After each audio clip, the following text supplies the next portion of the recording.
ఇప్పుడు ప్రపంచ వ్యాప్తంగా భారతీయులు ప్రతి పండుగను మలబార్తో జరుపుకుంటారు.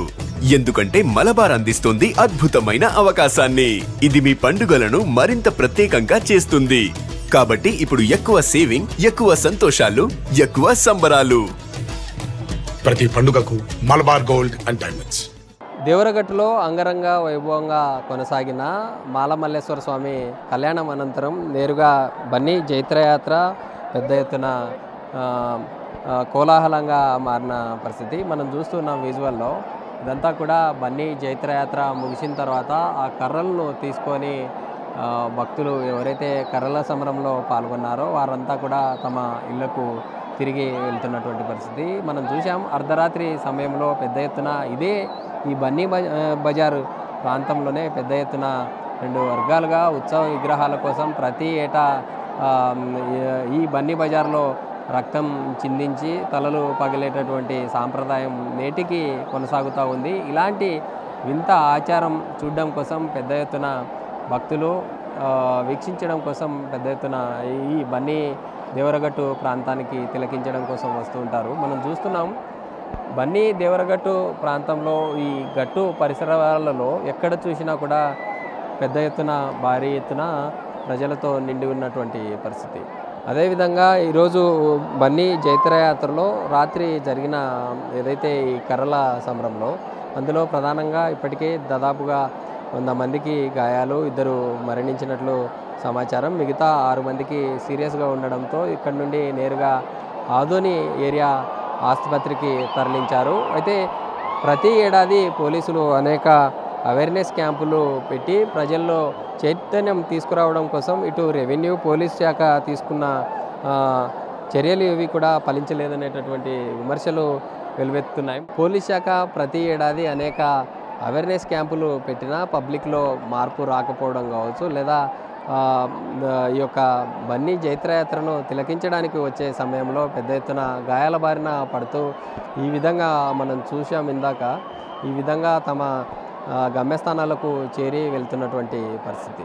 అయితే ఇప్పటికైనా పబ్లిక్లో కొంత మార్పు రావాలి. ఎందుకంటే తమ సాంప్రదాయబద్ధంగా జరుపుకునే ఈ పండుగను ఆసరాగా చేసుకొని హింసకు తావిస్తుంది. ఆ యొక్క పండుగ పేరిట ఈ యొక్క హింస జరుగుతుందనేది మానవ హక్కుల ఉల్లంఘన జరుగుతుందంటూ కూడా మానవ హక్కుల సంఘాలు కావచ్చు, లేదా ప్రజా సంఘాలు ఈ విధంగా మండిపడుతున్నటువంటి పరిస్థితి. కర్నూలు జిల్లా దేవరగట్టులో మరోసారి హింస చెలరేగింది. అయితే ఈరోజు జరిగిన బన్నీ జైత్రయాత్రలో దాదాపు 100 మందికి గాయాలు, 2 మృతి చెందారు. మనతో ప్రతి ఏటా ఉత్సవాలు నిర్వహించే ఉత్సవమూర్తులు ఉన్నారు. చెప్పండి, ప్రధానంగా ఈ దేవరగట్టులో జరిగే ఈ ఉత్సవం ఈ సంవత్సరం ఎలా జరిగింది? అంటే పోలీసులు అనుకున్నటువంటి చర్యలు సఫలమయ్యాయంటారు? పోలీసు వాళ్ళు అనుకునే సఫలం ఏమి కాలేదు. వాళ్ళకి బాగానే చేసినారు, అవేర్నెస్ క్యాంపులు చేసినారు. పల్లెటూరులోకి వచ్చి కట్లు గిట్లు పుడికి అన్ని చాలా వరకు ఒక 500-600 కట్లు కానీ దొరికినాయి. వాళ్ళ పని వాళ్ళు చేసినారు. మెయిన్ దెబ్బ మాకి ఎక్సైజ్ డిపార్ట్మెంట్ వాళ్ళ నుంచి ఇవి జరిగే కారణం అది ఒకటే. లేదంటే పండుగ 3 లక్షల జనం వచ్చినా పండుగ బాగా జరుగుతుంది. ఇది సంప్రదాయంగా చేసినాము, కానీ వాళ్ళు చచ్చిపోయినారు అనే మాట మాత్రము మనము ఇంకా చూడలేదు. చచ్చిపోయింటే కానీ తొక్కిసలాట ఒకరికొకరు దొబ్బి పడినప్పుడే ఏటు పడుతుంటుంది, కానీ మామూలు వాళ్ళకి కాదు. అది కానీ 90% మందుతో ఉంటారు, వాళ్ళు చనిపోయి ఉంటారు అని నా ఉద్దేశం. అంటే పోలీసులు ముందు నుండి ఎవరైతే మీ నేరినికి తాండా కొత్తపేట గ్రామస్తులతో పాటు మిగతా గ్రామాల్లో కూడా అవేర్నెస్ పెట్టారు. ఇంత అవేర్నెస్ పెడుతూ ఉన్నా ఎలాంటి మార్పు రావడం లేదు. జనరేషన్స్ మారుతూ ఉన్నాయి. అంటే మీరు కూడా దాదాపుగా 4 తరాలుగా ఈ బన్నీ ఉత్సవాల్లో పాల్గొంటూ ఉంటారు. ఏమంటారు మీరు? అంటే రానున్న రోజుల్లో ఎలా ఉంటుందంటారు? మన వరకేం కంట్రోల్ ఉన్నాము. కొన్ని పల్లెల్లో పెద్దల మాట తినే పొజిషన్లో లేరు. మా లెక్క ఉంటే బేకరెంట్లు అవుతుంది. మా 3 పల్లెలు ఉన్నాయి, మందు మాంసం ఇవేమి ఉండవు 15 రోజులు. వాళ్ళ లేదు అట్లా. ఇబ్బంది పోయి కర్రీ చేసుకుంటారు. మనం లేదు, దేవుడు ఊరికి వచ్చేంత వరకు మనం కర్రీ చేయము. మాంసము లేదు, కర్రీ లేదు, దాంపత్యము లేదు. ఇవన్నీ ఇడిచిపెట్టి మేము కార్యక్రమం జరుపుతాము. వాళ్ళు అట్లా లేదు. నేను ఇప్పుడు బన్నీ అయిపోయి ఇప్పుడు పోయి కర్రీ చేసుకున్నాను సార్. అదే తేడా మనకి. ఇంకొకటి, ఊర్లో పెద్ద మనుషులు కలిసి మాట్లాడితే వాళ్ళు చెప్పే పొజిషన్లో లేదు, వీళ్ళు అయిన పొజిషన్లో లేదు. మా 3 ఊర్లు అట్లా లేదు. 3 ఊర్లు కలిసే మాట్లాడుకునే మేము ముందుకు వచ్చారు ఈ దేవుని కార్యక్రమం మాత్రం. అంటే మరి కొంతమంది ఉన్నారు, వారితో మాట్లాడదాం. అన్న చెప్పండి, ఈసారి బన్నీ ఉత్సవాలు ఎలా జరిగాయి? అంటే అధికారులు చేసిన ఏర్పాట్లు పబ్లిక్ బాగానే ఉన్నాయి? అధికారులు మాకు చాలా అనుకూలంగా చేశారు. కాకపోతే దురదృష్టవశాత వల్ల జనాలు ఎక్కువయ్యి చాలా భయంకరం జనం ఈసారి. ఆ జనాల్లో కొంచెం తొక్కిసలాటలు అయ్యి కొంతవరకు ఇసురు జరిగింది. కాకపోయినా వాళ్ళకి దేవుని కృపతో మంచి జరగాలని కోరుకుంటున్నాం, వాళ్ళ ఫ్యామిలీకి మొత్తం.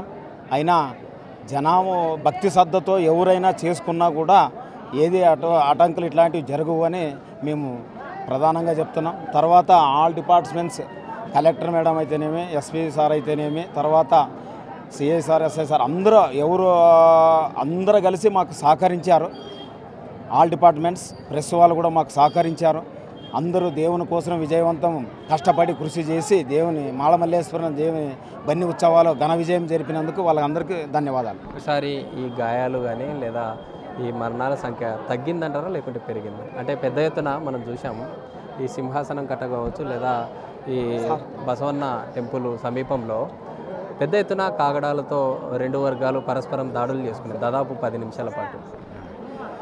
అట్లాంటివి ఏం లేదు, బాగా జరిగినవి. అంతా మనం విజయవంతంగా చేసినారు, ఏం జరగలేవు, బాగా అయింది. మీకు కూడా ధన్యవాదాలు తెలుపుతున్నాను. ఇది మరి కొంతమంది ఉన్నారు. చెప్పండి, మీరు ఎక్కడి నుండి వచ్చారు? అంటే ప్రతి సంవత్సరం ఎలా ఉంటుంది, ఈ సంవత్సరం ఎలా ఉంది? ఇంకా 10 సంవత్సరాలు బతికితే మాకు ఇట్లాంటి దేవుడు చిక్కుడు. మాకు దేవుడు కావాలా, మాకు కర్రలు కావాలా, మా షేడ్లు కానీ రాసిస్తాం కానీ మా దేవుని నిడిము, మాకు కర్రలు కావాలా. దయచేసి డిపార్ట్మెంట్ వాళ్ళకి చెప్తాము, సరాయి బంద్ చేస్తే బొన్ని ఆటోమేటిక్ బంద్ అయింది. బాగా అవుతుంది సార్, బంగారు బొన్ని అయింది సార్. ఆడ చెట్ల కింద చచ్చిపోతే మాకేం సంబంధం సార్? మా దేవుని కింద చచ్చిపోతే అప్పుడు మాకు దేవుడు అప్పుడు మోసుకుంటాడు భారము. ఎక్కడో ఆడ పడి ఎవడో కేసులు కొట్లాడి ఆడ చచ్చిపోతే మేమేం చేయాలి చెప్పు? మా దేవుని మీద ఏరా సార్, మంచి పద్ధతి కాదు అది. మీరు కూడా బాగా సహకరించినారు సార్. అంటే మీరు ఎప్పటి నుండి ఈ బన్నీ జైత్ర యాత్రలో పాల్గొంటున్నారు? 30 సంవత్సరాలు అయింది సార్, 30 సంవత్సరాలు అయింది. నాకు ఇంకా 10 సంవత్సరాలు బతికితే బాగుంటుంది సార్. మేము ఎవరిని కొట్టుము, మా ఉద్దేశం కాదు, దేవుని మోస్తాం మేము ఎవరేం చేయెత్తి కొట్టుము. వాళ్ళు ఎవరో కొట్టింటే తాగడం చూడు సార్, డబ్బులు తగిలేదు. మా చూడు ఏమన్నా తగిలిందా? పై నుంచి దేవుడు 8 కిలోమీటర్లు పోయి తిరిగి వస్తాం, అక్కడి నుంచి ఏమన్నా అయిందా? బండారికి మానిపోతుంది సార్. రేపు షేడ్లో పోతే పని చేసేకి చేత కాదు. ఇప్పుడు 10 మంది శక్తి ఇచ్చినారు సార్. ఇటువంటి దేవుడు ఏడ పొద్దు పొడిచేకాడు లేడు, పొద్దు మునిగేకాడు లేడు సార్. ఇటువంటి దేవుడిని ఎట్లా పెడతాం చెప్పు? వీళ్ళేం చెప్తారు, కట్లొద్దు అది వద్దు అంటే మా మంది తొందర తినాలా. కట్లు లేకుండా దేవుడు బయటికి రాడు సార్. సాంప్రదాయం సార్, మేము ఎవరో కొట్టుము. దయచేసి సరాయి బంద్ చేసి మీరు మీడియా ఒకటి అబద్ధం రాయొద్దండి సార్. మరి కోపమయ్యారు, 200 మంది గాయాలంటారు సార్. ఇది మొత్తంగా మనం చూస్తున్నాం కదా, దేవరగట్టు బన్నీ జైత్ర యాత్రలో అనేక మందికి గాయాలు కావడం జరిగింది. ప్రతి ఏటా కూడా ఇక్కడ రక్తం చిందించే సాంప్రదాయం ఇలా కొనసాగడం తమ సాంప్రదాయం అంటూ కూడా పెద్ద ఎత్తున ఈ యొక్క బన్నీ జైత్ర యాత్రలో పాల్గొనే వారు చెప్తున్న పరిస్థితి. రాజు శ్రీరామ్, బిగ్ టీవీ, దేవరగట్టు నుంచి. For more videos like this, subscribe Big TV channel.